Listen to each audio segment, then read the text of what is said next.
నమస్కారం. నిన్నంతా ఒకటే డిస్కషన్. సింగర్ ప్రవస్తి, పాడుతా తీయగా జడ్జెస్, జ్ఞాపిక ప్రొడక్షన్స్, ఈటీవీ సంస్థ, పాడుతా తీయగా రకరకాల ఛానల్స్లో రకరకాల వార్తలు ప్రసరించారు.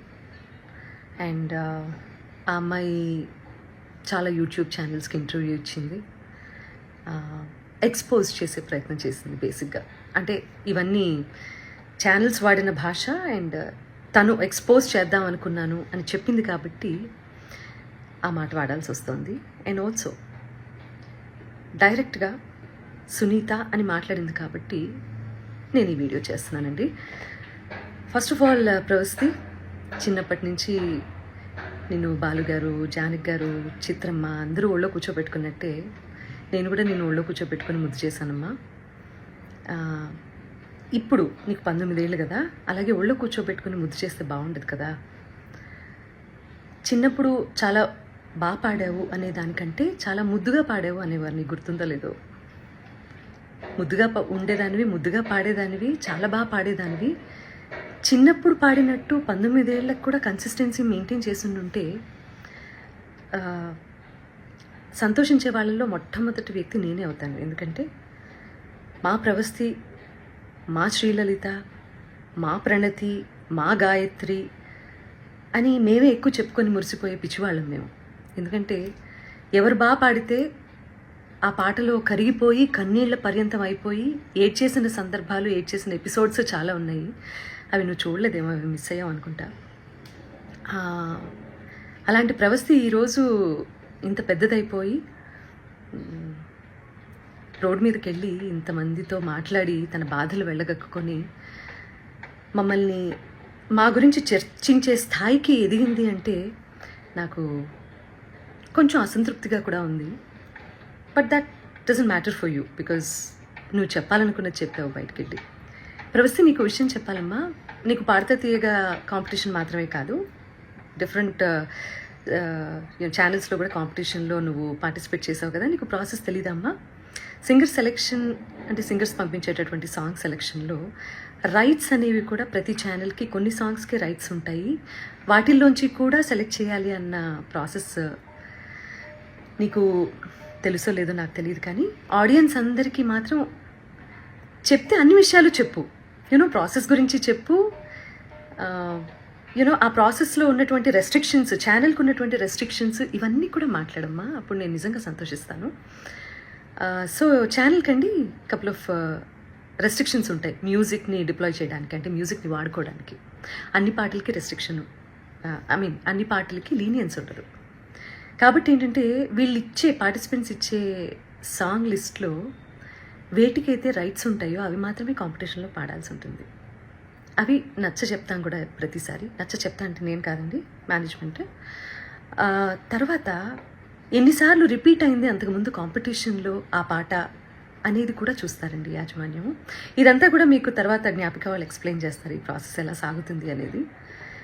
సో నేను ఏ పాట ఇచ్చినా వాళ్ళు వద్దంటున్నారు, నేను ఏ పాట ఇచ్చినా వాళ్ళు వద్దంటున్నారు అని మాత్రమే ఎక్కువసార్లు ప్రొజెక్ట్ చేసింది తను.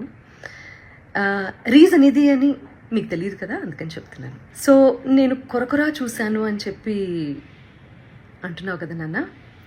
సో నేను కొరకరా నిన్ను ఎందుకు చూస్తానో, ఎందుకు చూడాల్సిన అవసరం ఏమిటో నాకు అర్థం కాలేదు.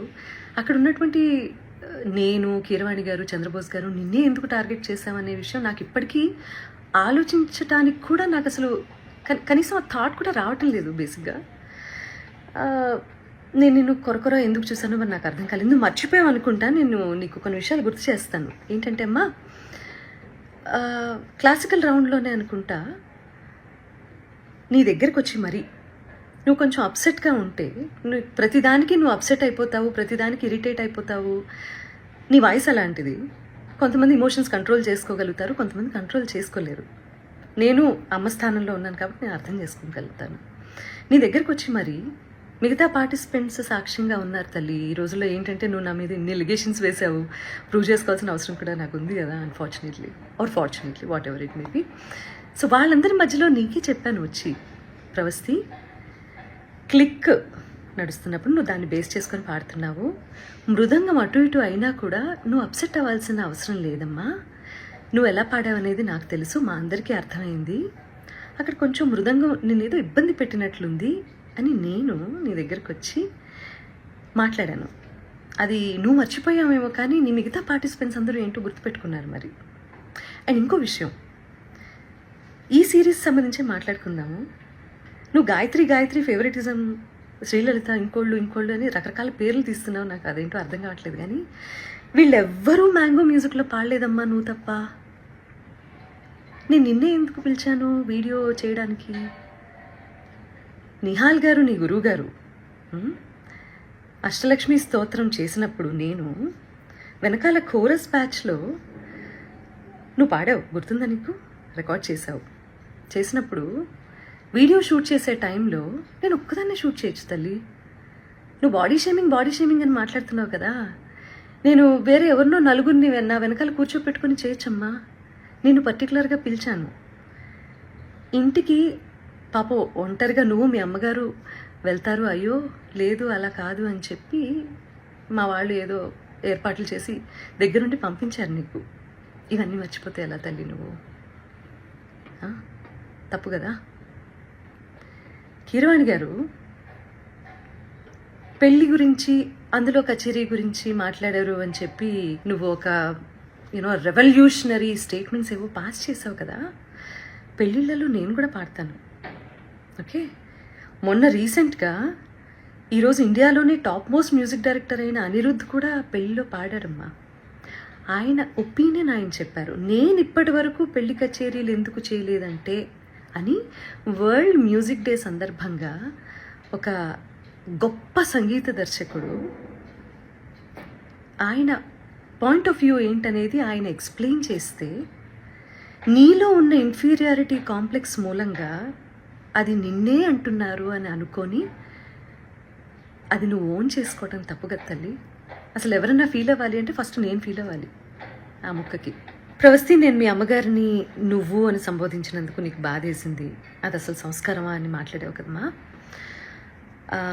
ఎలిమినేషన్ జరిగిన వెంటనే మీ ఇద్దరు పేర్లు అనౌన్స్ చేసిన తర్వాత ఆవిడ స్టేజ్ దగ్గరకు వచ్చి నీ చేతిలో ఉన్న ట్రోఫీ, అసలు ఇది నీ చేతిలో ఉండాల్సిన ట్రోఫీ కాదు, అది ఇచ్చేసేయి అని చాలా ఎమోషనల్ డ్రామా క్రియేట్ చేసి చరణ్ గారి చేతిలో ఉన్నటువంటి మైక్ లాక్కోవడానికి ప్రయత్నం చేసి, ఆ తర్వాత వెనక్కి వస్తూ నేను అక్కడ కూర్చున్నప్పుడు నీ మూలంగానే నువ్వే మోసగత్తెవి ఇలా నా మొహం మీద ఇలా పెట్టి మాట్లాడినప్పుడు అది కరెక్ట్ అనిపించిందమ్మా నీకు? నేను ఇలా నమస్కారం పెట్టి ప్లీజ్ అన్నాను, అంతే కదమ్మా. సో అదంతా చాలా కెమెరాస్లో రికార్డ్ అయింది. ప్రవస్తి చెప్పేవన్నీ తప్పులు అని ఆ రికార్డింగ్ బయట పెట్టే అవకాశం ఛానల్కి లేకపోలేదు. కానీ ఆవేశంలో ఉన్నారు మీ అమ్మగారు, నువ్వు చాలా ఎమోషనల్గా ఉన్నారు, ఒక ఓటమిని అంగీకరించలేకపోతున్నారు. కాబట్టి తర్వాత తిరిగి కూర్చొని మాట్లాడదాము అని చెప్పి నువ్వు మీ అమ్మగారు విసురుగా బయటికి వెళ్ళిపోయారు. చాలా ఎమోషనల్గా ఉన్నారు, చాలా ఆవేశంలో ఉన్నారు. మాకు కనీసం మాట్లాడే అవకాశం కూడా ఇవ్వలేదు. చంద్రబోస్ గారు ముందుగా వెళ్ళిపోయారు, ఆయనకి టైం లేదని. కీరవాణి గారు నేను చూడలేనని వెళ్ళిపోయారు. సునీత గారు నా ఎలిమినేషన్ చూడడం కోసమే కూర్చున్నారు. చాలా తప్పు మాట్లాడావమ్మా, చాలా చాలా తప్పు మాట్లాడావు. ఎవరు ఎలిమినేట్ అయితేనో, ఎవరన్నా ఒకళ్ళు జీవితంలో ఓడిపోతేనో సంతోషించేంత నీచమైన క్యారెక్టర్ నాది కాదు. ఈ మాట నీ మూలంగా ఇవాళ చెప్పుకోవాల్సి వస్తుంది. నేను చాలా బాధలు పడ్డాను, నేను కష్టాలు పడ్డాను జీవితంలో. నాకంటే లోయెస్ట్ పాయింట్ అనుభవించిన వాళ్ళు నా తోటి కళాకారుల్లో ఎవరూ లేరని నేను ఈరోజు చెప్తాను. అలాంటి నేను ఒకళ్ళ ఓటమి, నేను ఒకళ్ళు ఏడుస్తుంటే చూసి సంతోషించే రకాన్ని కాదు. ఏడుపు విలువ నాకు తప్ప ఎవరికి తెలియదని నేను ఫీల్ అవుతూ ఉంటాను. నాకే బాగా తెలుసమ్మా ఏడుపు అంటే ఏంటో, ఓటం అంటే ఏంటో, జీవితం అంటే ఏంటో. ఇవన్నీ మీ అందరికంటే ఎక్కువ నాకే తెలుసు, ఓకే? నేను టెక్నీషియన్స్ని చాలా అవమానిస్తాను, చాలా అగౌరవపరుస్తాను అని చెప్పి ఫస్ట్ టైం నేను అలిగేషన్ అన్న మాట వాడుతున్నానమ్మా. సో అది కూడా నువ్వు మాట్లాడటం జరిగింది. ఏ టెక్నీషియన్ని ఒక్క వీడియో బయట తీసుకొని దయచేసి రిలీజ్ చేయను, ఓకే? నేను మనకి స్నాక్స్ ఇస్తారు చూడు, ఆయన్ని కూడా మీరు అనే అంటానమ్మా. అండ్ ఆవేళ నువ్వు ఎలిమినేట్ అవుతావో ఇంకెవరు ఎలిమినేట్ అవుతారో అసలు ఎలిమినేషన్ గురించి కాకుండా షెడ్యూల్ అయిపోతుంది కదా అని చెప్పి అందరికీ సెట్లో ఉన్న వాళ్ళందరికీ భోజనాలు పెట్టించటము, లేకపోతే ఒకరోజు నేను, ఇంకొక రోజు కీరవాణి గారు, ఇంకో రోజు అనిలో, ఇలా చేయటం అనేది అది ఒక టీంలో ఉన్నప్పుడు ఇవన్నీ జరుగుతూ ఉంటాయమ్మా. నువ్వు కూడా నేను పెట్టిన పేస్ట్రీ తిన్నావు, మరి బయటికి వెళ్ళి అదేంటో నేను ఎలిమినేట్ అయిపోయినందుకే సునీత గారు పార్టీ ఇచ్చారు అందరికీ అని మాట్లాడుతున్నావు. I seriously don't understand this. నువ్వు ఒకదాన్ని ఇంకో దానికే ఆపాదించి ఫ్యాబ్రికేట్ చేస్తున్నటువంటి తీరు చూస్తే మాత్రం నాకు చాలా అంటే చాలా ఆశ్చర్యంగా ఉంది. అండ్ ఇది మంచి పద్ధతి కాదు. ఇంకో ఆశ్చర్యకరమైన విషయం ఏంటంటే, ప్రవస్తి మీ అమ్మగారమ్మ, సునీతకి పిల్లలున్నారు, కీరవాణి గారికి పిల్లలున్నారు, అనిల్ ప్రవీణ వాళ్ళకి పిల్లలున్నారు, నాశనం అయిపోతారు అన్న శాపనార్థాలు కూడా పడాల్సిన పరిస్థితి వచ్చింది మాకు. ఫైనల్గా కాంపిటీషన్ అన్నప్పుడు ఓటమి ఉంటుంది, గెలుపు ఉంటుంది. ఫస్ట్ ప్లేస్లో ఒకళ్ళే ఉంటారు, సెకండ్ ప్లేస్ ఉంటుంది, థర్డ్ ప్లేస్ ఉంటుంది.